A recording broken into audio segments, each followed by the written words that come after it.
Okay, we're back with another interview for Tigers basketball. Jeff Sansone here. I'm really happy this morning to welcome the coaching staff from the Ridgefield High School boys team. We're going to have Joe Wolff with us, AJ Romeo, and Coach Dan Volz. And just by way of introduction, I'll give you a quick background on these three gentlemen real quick. Joe Wolff, been with the program for 10 years, a former player, played under, I believe, Coach Carl Charles in his playing days. Was an off-season coach for 7 years for the program under Coach Charles and McClellan, and now is in his fourth year as a varsity assistant coach and defensive coordinator for the team. We also have AJ Romeo, has been a travel coach for many years here in Ridgefield, has been with the program for, I believe, 5 years, and is another varsity assistant coach and the offensive coordinator for Coach McClellan's team. And also Dan Volz. Dan is in his second year as the freshman head coach. Also an assistant varsity coach with these gentlemen, and was an off-season coach in 2019 and then became the freshman coach. Before that, he was a youth coach in Wilton and Darien. So we're really happy to have everyone. And just want to say good morning and how everyone's doing. So thanks for being here, guys. Good morning. Thanks for having us. Very good. Yeah, it's great. Listen, I want to open with I have a tremendous amount of respect and admiration for these coaches. They put in an unbelievable amount of time with the program and the players, and I think it probably goes unnoticed by most people just how much dedication and love of basketball goes into this. I know these three guys love basketball more than anything else. So why don't we get right to it? I think the elephant in the room is this offseason was kind of tough for everyone, but maybe not so much for you guys because you're just ready to get them when they come in. How did that affect what you're able to do, that abbreviated and stop and start off season and this really short preseason for you guys? What did you feel, and how did that affect how you approach getting ready? So I'll go first, I guess. I think the fact that the boys didn't really get a chance to play much together this off season, whether it be in workouts or summer, fall league games. I think there's a little bit of catch up we need to do as far as on-court chemistry, learning how to play together. I'm confident we'll get there with all that stuff, but and we have been seeing it already in practice. We're making strides each day, but we still need to go a little ways there. Yeah, and I think it was a little bit different not having, the off-season run into tryouts and everything that we do on a normal season, of course, with the pandemic. But the boys were able to work out at a gym in Ridgefield, Results Fitness, and kind of maintain their physical shape and, conditioning throughout that whole period. So it's been great for them, at least seeing each other and being able to do those things. And for us, it was so different, at least for me, coaching my sons and at the youth level. And then, 4 o'clock hits and I'm like, wow, this is when it actually goes dark during the day because I'm either going to work or straight into a gym and practicing. So that was different for me. But it's been so great to see these kids get back into the gym, working hard, and, hopefully we can continue the success that we've had at Ridgefield.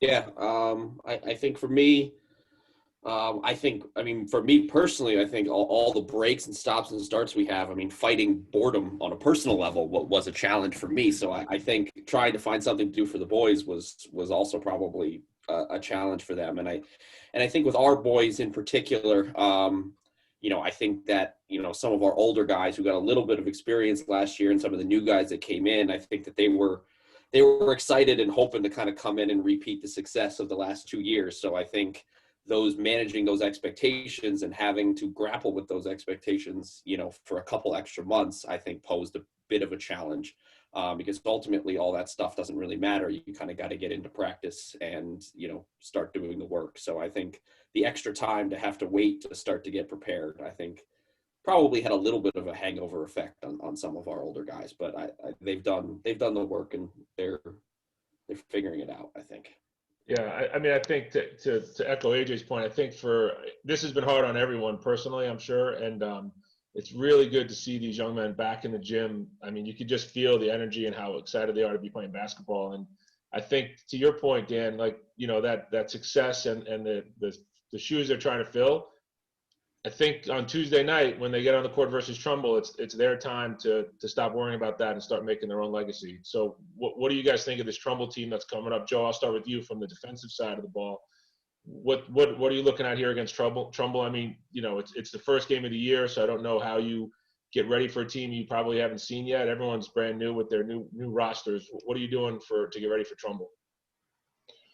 Yeah, so we're expecting a typical, tough, good Trumbull team. They've had a very solid, strong program in the last handful of years. We do know a decent amount about them based on people they have coming back. But like you said, first game of the year, and then with no scrimmages really or any stuff like that. We haven't had a chance to see this year's team. So defensively, I mean, Trumbull always seems to have big kids. So we're expecting a tough game on the boards. That's going to be a main priority for us. It usually is. And I think every time we see our kids see Trumbull on the schedule, it catches their attention. I think we'll be ready. It's a huge game to start the season. Yeah. And what about you, Coach Romeo, from the offensive side? What needs to get done here to be effective against a team that's big and can hit the boards like they can? Yeah, so they're extremely physical. They're extremely athletic. Trumbull, is a well-coached team, and it's going to be very important for us to be on the defensive glass so we can get out and be on transition. Transition is a huge piece of our game. Running, getting out in front of our opponent, and Trumbull gets into you when they're playing their man-to-man divas. They may give us a few other looks as well, like a 3-2 or a little trap in the half court that they run.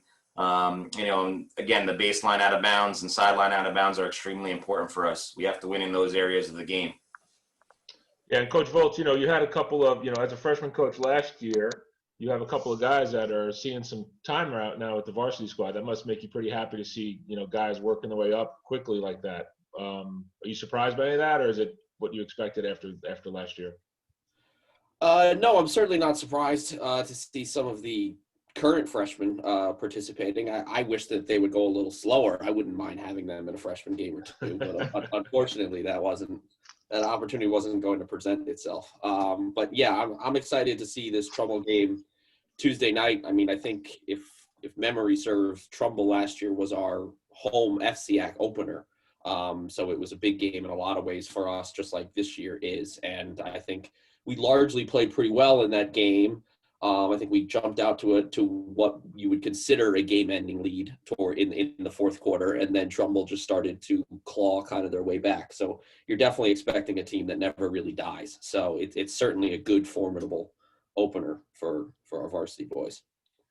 Yeah, and I got the pleasure to sit in on a couple of practices this week, and the guys look good. The energy looks really good, and it's going to be fun to see how you guys figure out these packages on the floor, like personnel-wise. I know there has been a lot of time. One of those things that you figure out maybe in the off-season or in the preseason certainly is who's working with well with everyone else, and I think you're going to be doing that on the fly. And we talked about this abbreviated sprint kind of season that you're up against here. I wonder, do you guys feel, and anyone can jump in on this, do you feel any added pressure that there's 12 games and not the usual schedule, and that things have to be corrected quickly? Is there pressure to do that right now, or are you just going to kind of do your thing and let things roll the way they roll? I think our approach is always the same, right? 12-game season versus a 20-game season that we have. Normally having 2 or 3 scrimmages. This year only having 1, which is basically 3 days, 4 days before our home opener. So, our approach doesn't change at all because of the situation that we're in. We're just happy to be here, right? At the end of the day, Tuesday could be the last game we play because there could be a flare-up or something else. So, again, for us, our approach and our preparation is everything, and that's what we focus on with the guys. And, we'll figure out the best packages, and these kids are putting in a ton of effort in practice every day, and it shows from the competition side of things. Yeah, that's that's a tricky thing when it can just go away like that. And I've heard you say it, and I've heard Coach McClellan say it too. And I think these players have handled it really well with this uncertainty ahead of them.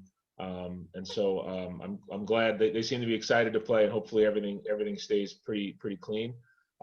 One thing I really respect about this staff, it's a know your job, do your job mentality. And that's what you ask of your players too. And I find that I think you guys run, from what I've seen, one of the best organizations from the top down. And I think I'm talking to maybe the secret sauce behind all the success that this program has had.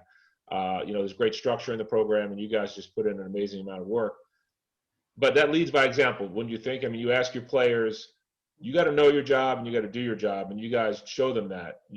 Coach Wolff, on the defensive side of the ball, how important is that? The guys have to know what they're doing and then execute it for you. Yeah, so we ask a great deal of our players in the style of defense that we play. We look around the league. I don't think we see many defenses kind of in our style. It takes guys some time to learn. I think sometimes when we get these guys as freshmen or in their first JV varsity practice, they're kind of surprised by the ask from the coaching staff on some of our defensive rules and principles. It's definitely different from coming up in youth basketball. So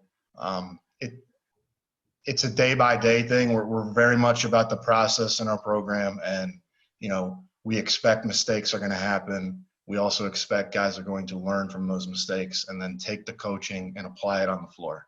I think we've had great players over the years that have been able to do that, and it's the players are why we've had these defenses over the last few years that have really been tough and a big part of our success. Yeah, I agree. And Coach Romeo, on the offensive side, you run complex offenses for these guys? Is it basic stuff? Like how do you approach an offense from a transition to a half court set? Yeah, it all starts with the transition. And, Joe just talked about the organization on the defensive side of the ball. It's the same thing on the offensive side of the ball, with the guys running their lanes, staying within our basic sets along with our more complex sets that we have. And those range all over the place. And we do ask a lot of these kids and these young men to be able to learn all of these different packages that we're putting in play. And as the season goes, we get into situations where we have a scout for a specific team and we'll run in or add in 3 new sets just because we want to do that against a specific defense or specific press that somebody may be running for us. So these kids are always learning during the season. We're always adding during the season. I would say across the board, both on the defensive and offensive end and even specials, our playbook is pretty extensive. So we are asking a ton from these young men.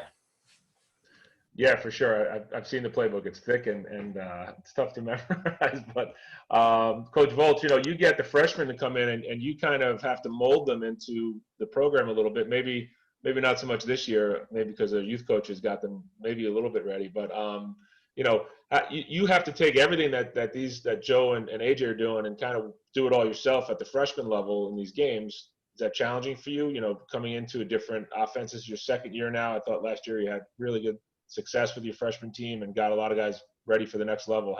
How's this year's freshman squad looking, and how do you approach that complexity that the Ridgefield program has? Yeah, I mean, I'm excited to see how this freshman team performs against people not wearing a Ridgefield uniform.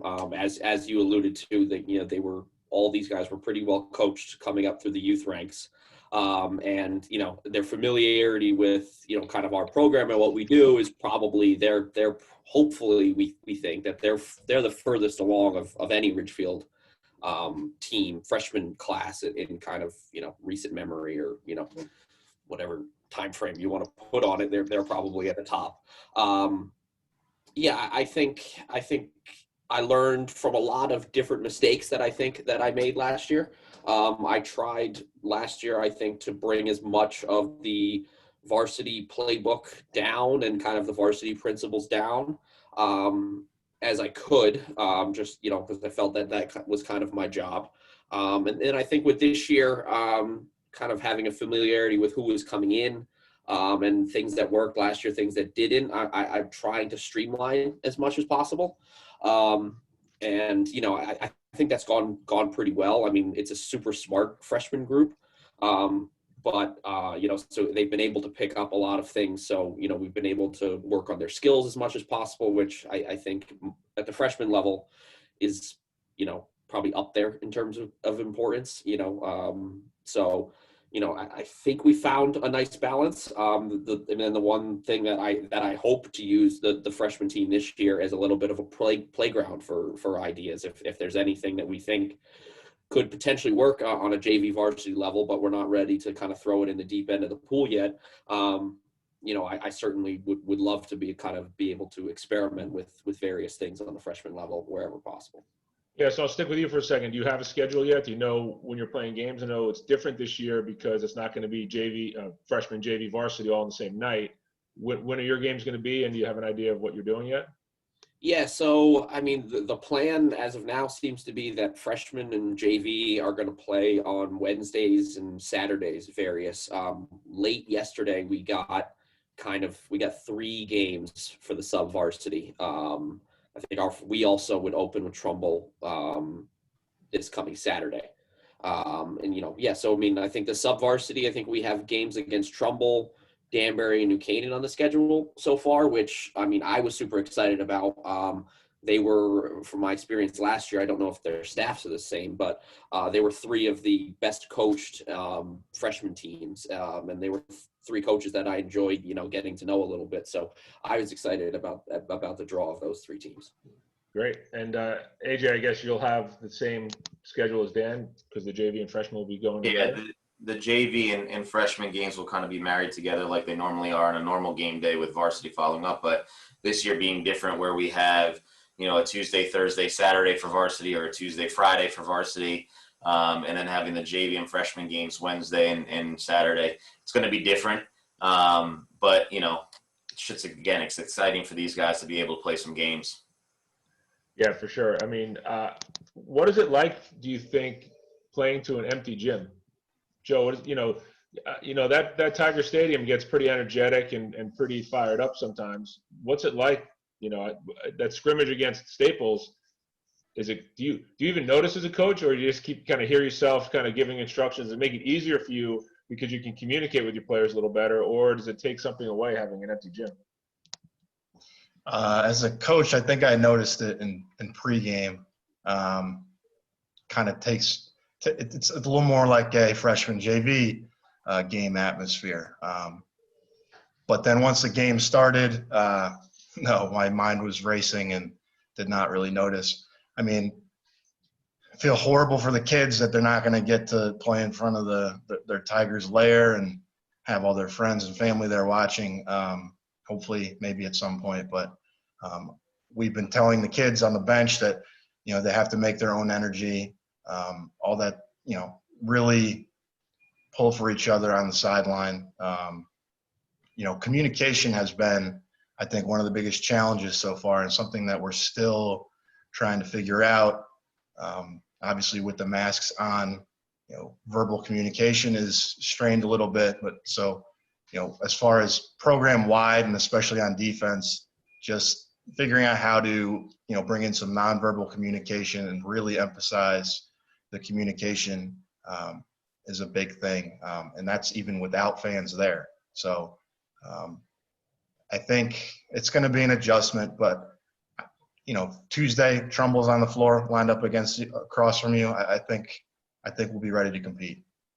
Yeah, just to add on to that real quick, I think the biggest thing, like Joe said, is those, that first 20 minutes before the game when, there's no fans behind these kids warming up and everything else. But I think as a coach during the game, the most interesting thing is we're always echoing calls when there's fans in the game, right? And watching us play. But in this scenario, you hear everything in the gym. So we're calling a baseline out of bounds or sidelines out of bounds. The other team hears it. They could probably be more prepared than they've been in past years because they hear it. We hear things that the other coaches are saying. So I think that's the biggest difference for me as a coach is just, what you can hear in the game. You are so focused on what's happening in the game, where the kids are on spots on the floor, both on the defensive and offensive side of the play, but just hearing all the other stuff that's going on. And I will say this, though, for us in our program, even at our scrimmage last week, the boys brought such a great energy on the bench that it was like we had fans in the gym. So that's, again, another thing for us. We talk like crazy, communicate like crazy on the floor. We're loud in practices. Guys on the sidelines are clapping it up and bringing that energy every day, and that translates into the games. Yeah, I guess that's true, right? If the bench is loud, maybe seems like a regular game to you guys. So that's pretty cool. That's one of the things that motivated us to do these broadcasts, is to get the fan base involved, make sure the kids, their families can see it. And Joe, you mentioned that your dad was able to watch a game from Florida, and that's really cool, right? To be able to have that reach. I mean, I think we had over 500 views of the last game, which was a scrimmage, and so as this moves on, you guys have to know that the community's behind you guys. I got so much feedback. People were excited to watch your team play, and I hope that we can really get that going as the regular season rolls around. I want to wrap up with one thing. Joe, did you want to say something? Yeah, we should mention too the rave reviews for Coach Sansone on the mic. Oh, thank you. Yeah, I really, what, that was fun. I had a good time. I'm an excited fan at these games anyway. If you catch me like the Where's Waldo in the crowd, I'm usually jumping up and down in the stands. So I was really excited to be able to do that. All right, I'm going to go to, let's see if I can do this right here. I'm going to go to split view here so I can see you guys. All right, so we're recording this on the morning of Super Bowl Sunday. By the time this airs, that game will have happened. Let's go around the room. When you hear Coach Romeo give his pick, it's not going to sound like it's a pick. It's going to sound like it's a fact that he knows who's going to win. Definitely a fact what's going to happen today. We'll go with you last. I don't want you. Oh, you don't want to go first. All right. No, I don't want you to influence anyone with your factual statement about who's going to win. Coach Volz, who do you like? Yeah, I mean, my knowledge of NFL football at this point is probably the least in this group. So it's definitely. I would say, I mean, I enjoy Patrick Mahomes, so I'm gonna lean Patrick Mahomes, leading the Chiefs. I'll say 27-20. 27-20. Coach Volz of the Chiefs. Okay. Yeah. What about you, Joe? Yeah, I got the Chiefs also. It's no real reasons other than I'm a Jet fan and I could never pick or root for Tom Brady. So Chiefs, I'll say 31-20. All right, Romeo, tell us who's going to win. So I'm a Giants fan, and the Giants' success against Brady in the Super Bowl, 2 wins. But today it's going to be the Chiefs by 14 or more, 35-21. All right. I unfortunately am also a lifelong Jets fan like Joe, and it's been, I think they won their last championship the year I was born, and so it's been a long run. But I don't know. Is the staff allowed to pick Tampa Bay because Tom Brady's on the team? Is that not allowed because of someone's hatred of? If his team was good enough to beat the Chiefs, I'd pick them, but they're not. Okay. Well, listen. I think I don't know. I'm like Dan. I'm not a big football guy. I think Mahomes is electric, but Brady is just the respect I have for someone that can do it for as long as he does, as well as he does, is just off the charts. I guess I'll be that spoiler. I'm gonna pick Tampa Bay in a close one. And I think being home and just Tom Brady, hopefully mistake-free football might outdo the athleticism and sheer dynamic play of Patrick Mahomes. But we'll see. Anyway, enjoy the game, guys. Really appreciate your time and best of luck this season and the opener against Trumbull. We will be doing the call either from this spot or from the gym itself if we get that set up, and we'll have some students doing that for you guys. But again, thanks for everything, and best of luck this year, and I hope to catch up with you guys as the season rolls on, okay? Cool. Thanks, Jeff. Thanks, Jeff. All right, bye, guys.